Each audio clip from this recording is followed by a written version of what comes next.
దేవునికి స్తోత్రం కలుగును గాక. క్రీస్తునందు ప్రియమైన యేసుతో ఏకాంత సమయం క్వైట్ టైం కార్యక్రమ వీక్షకులందరికీ ప్రభు అయిన యేసుక్రీస్తు నామం పేరిట విజన్ క్యూటీ ఫెలోషిప్ తరఫున ప్రత్యేక వందనాలు, శుభాలు తెలియజేస్తూ నేటి ధ్యాన కార్యక్రమానికి మీ అందరిని ప్రేమతో ఆహ్వానిస్తున్నాను. ప్రియులారా, నేటి ధ్యానం కొరకే ఏర్పాటు చేయబడిన పరిశుద్ధ లేఖన భాగము 2వ దినవృత్తాంతముల గ్రంథం 12వ అధ్యాయము 1 నుండి 16 వచనాలు. ప్రియులారా, సమయానుకూలంగా నేను మీ నిమిత్తము కొన్ని వచనం చదివి వినిపిస్తాను. దయతో మీరు కూడా బైబిల్ తెరచి నాతో పాటు వాక్యాన్ని చూడాలని మనం చేస్తున్నాను. ముందుగా మొదటి వచనం, ఆ తర్వాత 5 నుండి 8 వచనాలు చదవడానికి నేను అవకాశం తీసుకుంటున్నాను. రండి, బైబిల్ చదవట్లో మీరు కూడా మాతో కలిసి పాలు పొందండి. రెహబాము రాజ్యము స్థిరపడి తాను బలపరచబడిన తర్వాత అతడును ఇశ్రాయేలు వారందరూ యెహోవా ధర్మశాస్త్రమును విసర్జించిరి.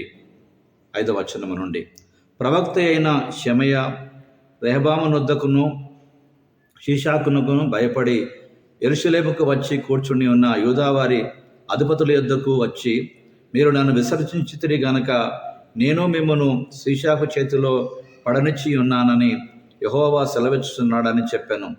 అప్పుడు ఇశ్రాయేలీయుల అధిపతులను రాజును తమను తాము తగ్గించుకొని యెహోవా న్యాయస్థుడని ఒప్పుకొనిరి. వారు తమను తాము తగ్గించుకొనుట యెహోవా చూచను గనక యెహోవా వాక్కు షెమయాకు ప్రత్యక్షమై ఇలాగ సెలవిచ్చెను, వారు తమను తాము తగ్గించుకున్నారు గనక నేను వారిని నాశనము చేయక షీషాకు ద్వారా నా ఉగ్రతను యెరూషలేము మీద కుమ్మరింపక త్వరలోనే వారికి రక్షణ దయచేసేదను.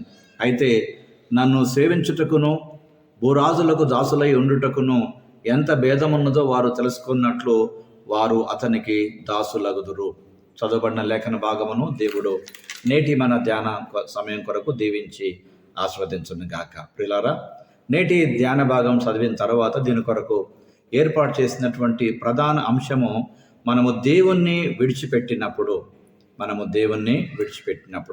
వెన్ వి అబండన్ గాడ్ అనే అంశమును ఆధారం చేసుకొని నేటి పాఠ్యభాగ సారాంశాన్ని జాగ్రత్తగా మనం గమనించినట్లయితే, రెహబాము యూదా అంతటా విగ్రహాలను స్థాపించడం ద్వారా, ఆలయంలో పురుషగాములను అనుమతించడం ద్వారా దేవుణ్ణి విడిచిపెట్టాడు.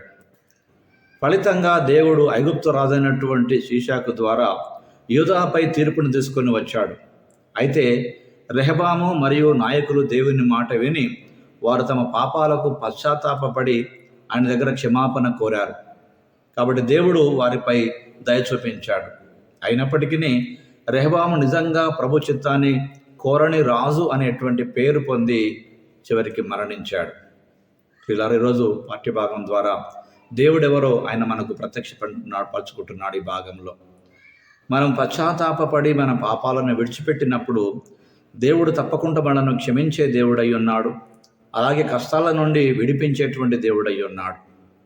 ప్రపంచము సంక్షోభాల పరిస్థితుల్లో పడినప్పుడు లేక కష్టాలు పెరుగుతున్నప్పుడు సంఘం యొక్క బాధ్యత దేవుని సన్నిధిలో ప్రార్థించి సమాజం కొరకు బాగు చేయట్లో నిలబడవలసినటువంటి వారమై ఉన్నాం. కాబట్టి సంఘం యొక్క ఖ్యాతి అస్థిరమైనప్పుడు మనం మన సంఘం తప్పకుండా పశ్చాత్తాపడాలి అని దేవుని దయ కనికరము కోరడం ద్వారా ఆయన క్షమాపణ మనకు అనుగ్రహిస్తాడని ఆశించేటువంటి విధంగా మనం ప్రవర్తిస్తే అది మనకెంతో ఆశీర్వాదం. ఇందులో ప్రధానంగా దేవుడు మనకు నేర్పే పాఠాన్ని జాగ్రత్తగా మనం గమనించినట్లయితే, పశ్చాత్తాపం అనేటువంటిది పాప జీవితం నుండి దూరంగా ఉండడం, అలాగే దేవుని వైపుకు దిశను మార్చడం. రెహబాము పశ్చాత్తాపడి కొంతకాలం ప్రభు చిత్తాన్ని అనుసరించాడు, కానీ త్వరలోనే చెడు వైపుకు ఆయన తిరిగి వెళ్ళాడు. ఫలితంగా అతడు ఇశ్రాయేలు చరిత్రలో ఒక చెడ్డ రాజుగా నమోదు చేయబడ్డాడు.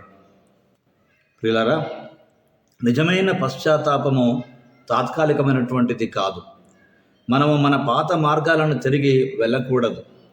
బదులుగా ప్రభు చిత్తాన్ని అనుసరించడానికి మన హృదయాలను, మన మనసులను దృఢపరచుకోవాలని ఈరోజు కూడా దేవుడు తన వాక్యం ద్వారా మనతో మాట్లాడుతున్నాడు. కనుక నేటి ధ్యాన భాగంలో పాల్పొందుతున్న ప్రియ సహోదరి సహోదరుడా, దేవుని విడిచిపెట్టేటువంటి దుష్ట హృదయం ఒకవేళ మన యందు ఉన్నదేమో అని ఎప్పటికప్పుడు వాక్యపు వెలుగులో మనం పరిశీలన చేసుకోవాల్సినటువంటి వారమై ఉన్నాం. ఈ దినం కూడా ప్రియులారా ప్రభు మనతో మాట్లాడుతూ ఉన్నాడు. కాబట్టి దేవుణ్ణి విడిచిపెడితే లేక దేవుని విసర్జించితే మనలను మనము మర్చిపోయిన వారితో సమానం ప్రియులారా. కాబట్టి ప్రభు మన నిత్యము జ్ఞాపకంచుకునే విధంగా ప్రియులారా మనం కూడా దేవుని జ్ఞాపకం చేసుకుంటూ ఆయనను విడవక వెంబడించేటువంటి కృప దేవుడు మనకు అనుగ్రహించాలని ఆశిస్తూ రండి ప్రభు సన్నిధానంలో ఓ ప్రార్థన సమయాన్ని మనం గడుపుదాం. ప్రార్థన. ప్రియమైన దేవా, మేము సంక్షోభములో ఉన్నప్పుడు మాత్రమే నిన్ను వెతకడము కాదు, కానీ ప్రతిరోజు నీతో నమ్మకంగా నడవడానికి మాకు సహాయం చేయమని, ఈ వాక్యపు వెలుగులో ఎప్పటికప్పుడు మా జీవితాలు కట్టుకోవడానికి స్థిరపరచమని మా ప్రియ ప్రభువైన క్రీస్తు యేసు పేరిట ప్రార్థిస్తున్నాం పరమ తండ్రి. ఆమేన్. ఆమేన్. ప్రియులారా, ప్రభువారు నిత్యము తన వాక్యం ద్వారా మనతో మాట్లాడుతూ మన జీవితాలను ఆదరించి బలపరుస్తూ ఉండగా మనము దేవుణ్ణి విడిచిపెట్టేటువంటి వారంగా ఉండకుండా దేవుని హత్తుకొని ఉండేటువంటి వారంగా ఉండాలని ఈ దినం కూడా ప్రభు మనతో మాట్లాడుతున్నాడు ప్రియులారా. కాబట్టి నిజముగా ఆయన చిత్తాన్ని మన హృదయపూర్వకంగా ఎరిగిన వారమై మన మనసులను దృఢపరుచుకున్నటువంటి వారమైతే ప్రియులారా తప్పకుండా దేవుని దీవెన మనం పొందుకుంటాం. పశ్చాత్తాపానికి మించిన ప్రాయశ్చిత్తం లేదన్నటువంటి మాట పెద్దలు మాటి పలకడం మనం వింటుంటాం ప్రియులారా. కాబట్టి దేవుని వైపుకు మనం తిరిగినట్లయితే దేవుడు వాగ్దానం ఇచ్చాడు, ఆయన మన వైపు తిరిగి మనలను కనికరించే దేవుడు, మనపై తన మహాకృపను చూపించే దేవుడు అని. ప్రియులారా, దేవుడు అలా మనం చేయగలిగితే మనల్ని దీవిస్తాడు, తన కృప మనకు అనుగ్రహిస్తాడు. కాబట్టి దేవుణ్ణి మనం విడిచిపెట్టినప్పుడు మన జీవితం ఎంత ప్రమాద స్థితిలోకి దారిపోతుందో ప్రియులారా, ఈరోజు వాక్యం ద్వారా మరొకసారి ప్రభు మనతో జ్ఞాపకం చేస్తుండగా వాక్యపు వెలుగులో ఒకసారి మన జీవితం సరిచూసుకుందాం. అట్టి కృపా దేవుడు మనందరికీ సమృద్ధిగా అనుగ్రహించి తన ఘనమైన నామ ఘనత కొరకు, ఆయన రాజ్య వ్యాప్తి కొరకు మనందరిని నిలబెట్టి నడిపించి వాడుకొనుగాక. Thank you. God bless you.